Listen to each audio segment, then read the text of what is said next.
Olá, tudo bem com vocês? Eu espero que sim. Estou aqui para cumprir o que eu prometi, te informar onde assistir Josler e Cara Denis. Hoje vamos mergulhar de cabeça nessa novidade que tá dando o que falar. Josler e Cara Denis.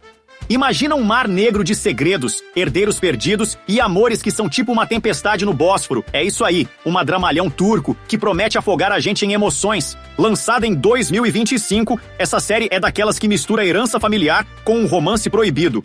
Tudo ambientado entre as águas rebeldes do Mar Negro e as ruas sombrias de Istambul.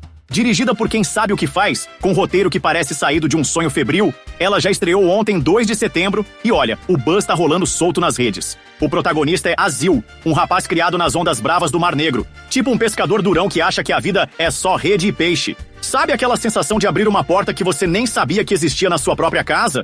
Pois é, Josler e Cara Denis começa exatamente nesse tom. Um mergulho de cabeça em segredos enterrados no fundo das águas do Mar Negro. A série mistura herança maldita, rivalidades familiares e um romance proibido que não é só tempero de novela, é prato principal. E o primeiro episódio já deixa claro, aqui não tem. Mar calmo nunca fez bom marinheiro, o barco balança desde a largada. Imagina a cena, você tá de boa, pescando um bonito no Mar Negro, o vento gelado cortando a cara, quando pá! Um advogado de terno mais caro que sua casa chega com uma notícia.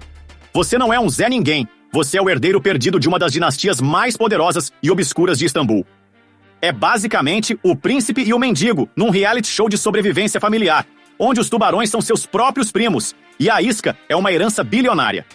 Josler e Cara Denis joga nosso peixe fora d'água direto no Palácio de Mármore e nas vielas perigosas de uma cidade que é tão linda quanto fatal.